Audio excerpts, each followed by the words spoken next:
Hi guys! Welcome back to my channel! Okay, konting stock news po muna tayo ngayon. Ano pag-uusapan natin? Si Concepcion Industrial Corporation na nangangamoy na may recovery play. Kasi po no guys, magandang business po dati itong si Concepcion Industrial Corporation.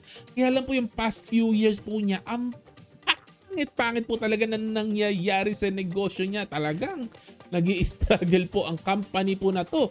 Kaya parang may bagong balita na very promising. Ano yan? Umpisahan na po natin, no? So, ang sabi po sa balita sa Billionario.com, kaya pala sumibat sa Max. Sino sumibat sa Max? Si Ariel Fermin. Bakit? Kasi si Jojo Concepcion ng Concepcion Industrial, iha-hand over na niya ang kanyang pagiging CEO ng family business po nila na Concepcion Industrial kay Ariel Fermin. So si Ariel Fermin na po ang magiging bagong CEO ng company po na ito siya. Ayun, kasi po back in June po, ito po ang balita nung June. Anyari? Kasi nagtataka maraming tao. Si Ariel Fermin na nasa Max, bigla na lang, no? Kasi Max, siya ang president ng Max, bigla na lang. After 18 months, ay bigla na lang pong umalis sa kanyang pagiging president ng Max. Umalis na siya sa Max, nag-resign na po siya. Or more technical term po, ang sabi po sa balita, ang sabi po ng Max, no? Ay retirement. It is disclosed, Max revealed that Fermin was quitting due to retirement. At ang nangangamoy po dito, bakit ka magre-retire? 55 years old ka lang. Yun na nga. Kasi nga po, pupunta siya sa Concepcion Industrial. So, siya, lilipat na po siya sa company na to. Iniwan na po niya si Max at pumunta na po siya dito po sa Concepcion Industrial. Medyo factor po ito, no? Malalaman natin mamaya, no? May konti lang po kung ewan ko po kung may logic po ang sasabihin ko po later, pero ako yun ang pakiramdam ko, no? Tingnan po muna natin, no? Concepcion family has tapped an outsider to lead its white appliance business which has been in a slump since the coronavirus pandemic broke out 3 years ago. So before po pandemic, ang ganda po talaga ng Concepcion Industrial, no? So si Raul Joseph Concepcion, chairman of Concepcion Industrial Corp, is stepping down. Magi-giveaway na po siya as CEO, no? With seasoned executive Isaias Ariel Fermin taking over kailan? Starting January 1, 2024. Next year po, si Ariel Fermin na po ang CEO ng Concepcion Industrial, no? So this decision marks a pivotal moment for CIC, demonstrating our unwavering commitment to strengthening our corporate governance framework. We believe in separating the roles of CEO and chairman to ensure the highest standards of leadership within our organization, stated Concepcion. So hinahangaan po natin, no? Si Mr. Concepcion po dito kasi family business po ito, no? The mere fact na nag-quit ka para mag-giveaway ka, no, to an outsider na hindi family, no? Ibig pong sabihin po, talagang kung ano yung the best, yun po ang iniisip po talaga ni Mr. Concepcion, no? Hindi emotion na nangingibabaw po sa kanya, logic ang nangingibabaw po sa kanya. Kasi po syempre kung hindi po siya nagki-care sa company po na to, hindi siya papayag, hindi pwede, dapat pamilya. Anak ko na lang. Kung may anak po ito, di ko po alam, no? Anak ko, angkan ko, doon ako kukuha. Hindi. Gusto niya yung the best para sa company po na to. Kaya kumuha po siya kahit outsider, nilunok po niya ang kanyang pride na family business ito, pero pagkakatiwala niya sa ibang tao, nilunok ang pride po. At magandang sign po ito. We really like this move. Sa akin palagay lang po, kayo po, ano po masasabi po ninyo, no? At 61 years old, medyo thunders na rin pala to. Pero hindi pa masyado sa business in 61, hindi pa thunders, no? Pero syempre kung athlete ka, thunders na yung 61, no? Concepcion has held the position of chairman and CEO since 2008, no? When his father, Raul Concepcion, si Jocon ba to si Raul Concepcion, stepped down, no?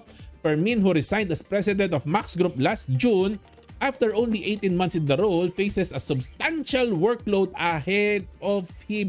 Mabigat na problema po ang kakaharapin po niya. Tsaka na po itong figure na to, no? Tingnan na lang po natin, no?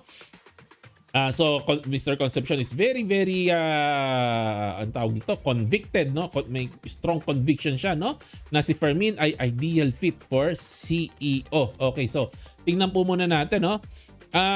Ito po, no, kung titingnan po ninyo yung revenue, hindi po ganun kasama ang ibinaba po, no, ng revenue po niya, no. Lahat naman po ng pattern ng revenue ng pandemic, ganito po ang itsura po niya, no. Medyo bumaba noong 2020 at unti-unti po itong nagre-recover. Ganun po ang pattern po ng mga business, karamihan po ng business sa Philippine Stock Exchange, no. Kaya lang po, ito po yung masakit po dito. Ang masakit po dito, yung net income po talaga lumagap. Ang laki po ng ibinagsak. Parang 20% lang, ano, parang pag tiningnan mo sa buy eye po ito, no, parang 20% lang to na than before. Ang laki-laki po talaga na nawala na net income, no. So bakit? Yun talaga ang masakit. Kaya pati ang cash flows po ay nadamay. Ang pangit na nangyayari, no. Kaya kailangan po nila ng drastic change, no, para ma-solve po ito at mapanumbalik po nila yung dating sigla ng negosyo po na ito, no. Makikita po ninyo pati po yung tubo in percent. Ang laki po ng ibinagsak.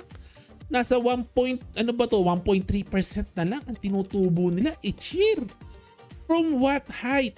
6 to 7% sila dati before pandemic. 6 or 7% po sila pre-pandemic. Ngayon po, ang nipis-nipis na. 1% na lang ang tinutubo po ninyo. Grabe po nito, no? Kaya po ang PE ratio po nito ay 40.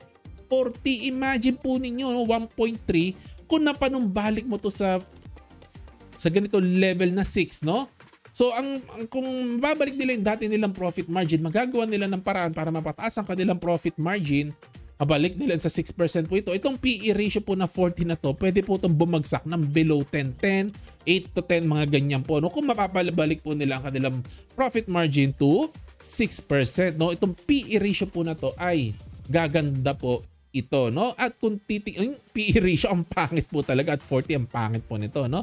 Kaya lang hindi po siya bumabagsak, siya yung price to book niya and price to sales, okay naman po, no? Kung titingnan natin yung price to book, fairly valued, o price to sales, parang undervalued po siya, no? Pero generally po, this valuation hindi po siya ganong kaganda, at this valuation hindi siya ganong kaganda, kasi may problema talaga ang net income po niya. Pero po, pag na-solve po talaga kung bakit bumagsak ang kanilang profit margin, mukhang maganda po ito at this valuation. Pag na-solve na po nila ito, next year po ang aabangan po natin dito, no? At ang magandang balita po sa stock po na to, ang baba po ng utang po nito, mababa po, negligible po, no? So, at 8%, pakababa po, 10%, no? Ang kanilang debt to equity na ratio. Napakababa po, no? So very very healthy, very very strong.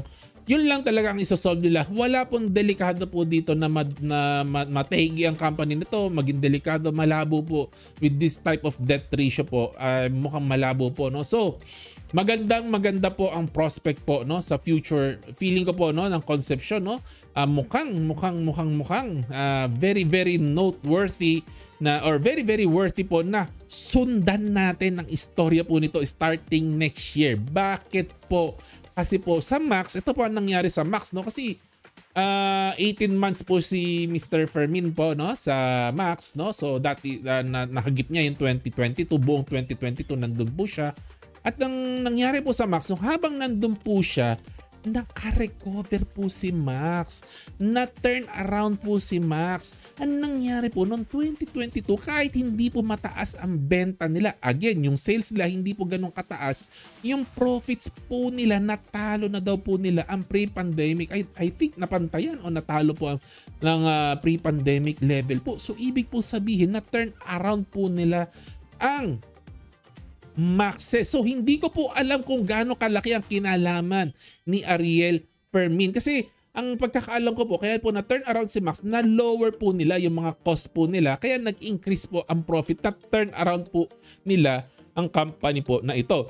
So ang tanong po, can Fermin do the same for CIC? Ito po ang exciting part po dito. Kasi regardless po kung si Mr. Fermin ang dahilan kung bakit na turn around si Max o hindi, at least alam niya kung paano na-turn around si Max kasi nandun po siya nung time na na-turn around si Max. So yung experience niya doon, kung siya man ang dahilan noon or natutunan lang niya doon, baka madala niya po ito sa CIC at baka po ma-turn around din po si CIC, ma-lower po ang mga cost po nito sa pamamagitan po ng kanyang experiences, no?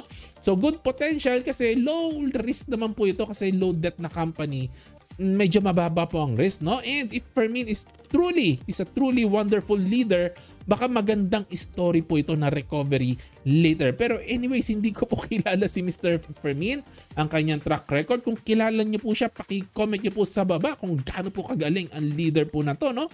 Pero feeling ko magaling kasi pinagkatiwala mo family business, so sa tao ito, I think magaling po talaga siyang leader, no? A business leader, no? Ayun lang naman po ang kwentuhan po natin. Paki-comment po sa baba anong masasabi po ninyo. Excited po ba kayo sa Concepcion? Ako po parang excited po ako dito. No? Well, anyways, disclaimer lang po. No? Please do your own research before making investment decision. Ay, God bless po, no? Please like, subscribe, share the notification bell. Mag-comment lang po kayo. God bless po, no? Sa inyong lahat. At maligayang araw po. God bless. Bye-bye!